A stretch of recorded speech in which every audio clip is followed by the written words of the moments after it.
Old and busted. Old and busted. New hotness. New hotness. Riley approved. All right, first thing I'm doing so I don't forget is putting this thing into maintenance mode and disabling that e-brake. You can see the little message right there, park brake maintenance mode. So for the 2019 Fusion, ignition on, don't start the engine, fully press down on the acceleration pedal and hold it, and then you're going to push down on the parking brake switch right here and hold it, and then you're going to cycle the ignition. So press it, release, and press it, release, and then that's going to put you into service mode. And then you'll hear the motor disengage, essentially, or pull out, and then you'll get that little message. Before we get going, I did one extra thing, which is just kind of get this cap loosened on the brake master cylinder. Got like a shitty towel that I don't care too much about. Case of spillage, but as we're pushing that caliper piston back and kind of recessing it, all that fluid is going to go back toward that master cylinder, so I want to make sure that pressure's not building up on it. So, yep, we're about ready to roll. All right, we got 5 19mm lug nuts that we're gonna take off with an impact. Okay, we got the wheel off, so just in sequence of what I'm fixing to do. So we're going to get this retention clip off right here. Just be careful, it is under tension. But you can use like a pry bar to start kind of wedging it out. We're then going to get after two, the one's right down there somewhere, right there. Two caliper slide pin bolts. We're going to take the dust cover off, but they are 7mm hex bolts that we're going to take out. And then that'll slide the, allow me to slide the caliper off. And then we're going to work on the bracket, which has two 18mm bolts on there as well that we're going to take off, and then that'll give me access to take the rotor off. Say one cool note is the caliper slide pins are the exact same, so you don't necessarily have to ensure that the top goes to the top, bottom goes to the bottom, etc., because they're the exact same, and that's fantastic. All right, I'm betting that these are the OEM Motorcraft ones. They come with that adhesive, sticky substance to kind of stick there. They're a pain in the butt to pry off, so I had to get like a flathead screwdriver to kind of wedge it out, but we're good now. All right, I'm using like $6 at Walmart, little caliper piston tool here to use that brake pad, that inner brake pad, to help push that piston back into the caliper. Again, that's why you unplug or take the cap off to make sure that pressure isn't building up too much. That inner brake pad, pretty easy. It's got this little attachment that goes inside that well of the piston, and it just kind of popped out. So as you can tell, plenty of meat on these. The rears were the ones that were bad, that were squealing. They're definitely in the red as far as what millimeters are left, but I want to go ahead and just get fresh rotors and pads all the way around. So Facebook Marketplace, what do you think? Just here you hang your caliper. So I've got like a little metal hook I bought for like $4 at Walmart. Doesn't have to be one of those hangers designed for this tool. Usually that runs a little bit more money, but just want to make sure you're not putting any pressure on the brake line here. So nice. But we are now in the cleaning and prep phase for reinstall. Got those 18mm brackets off. I was able to take the bracket off and then pull the rotor, obviously. So we're going to clean the mating surface here on the hub. We are going to clean the 4 contact points on the caliper bracket. The rotor is going to be brand new, but we are going to also clean the rotor off, make sure there's no residue on it.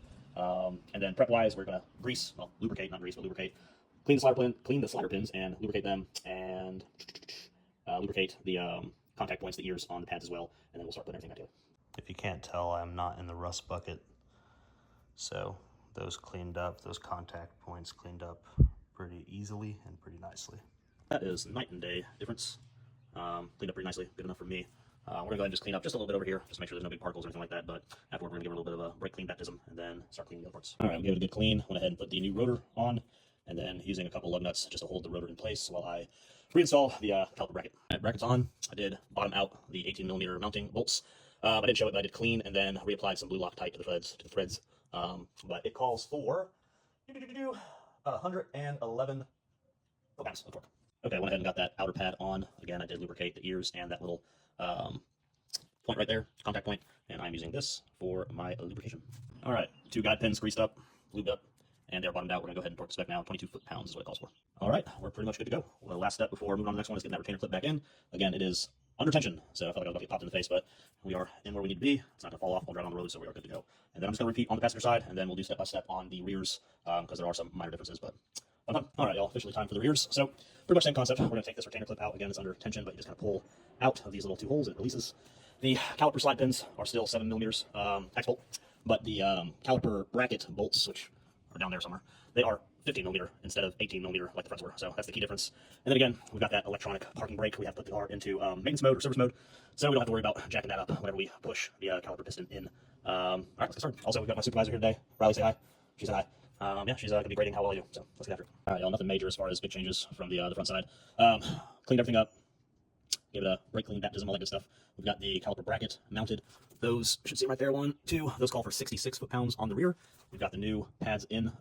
The inner pad has this little tensioner spring on it, so just make sure that goes there. Yeah, now we're going to get that caliper back on. All right, we're getting wrapped up. All that's left is put that retention spring in, and then the caliper slide pins on the rears, 21 foot-pounds. All right, final look at the front and rears. There's the front, looking good.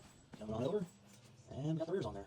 Next up, we are going to do a brake fluid flush, if you will. bleed the brakes since we got brand new hardware and everything.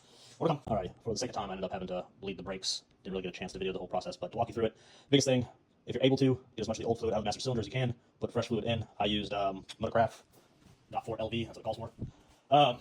And then you do the bleeding process. I have a one-way check valve to help me out, but I also had my 8-year-old help press the brake as well while I monitored. You start from the furthest caliper, so rear passenger, rear driver, front passenger, front driver. Good controlled brake pushes. That one-way check valve helps to ensure that I'm not getting air back into the system, and just make sure that you keep that topped off at the full line as you go through the different calipers. So we are fixing to put the wheels back on and give her a test drive and set those new brake pads in. Wheels are back on, torque to 100 foot-pounds.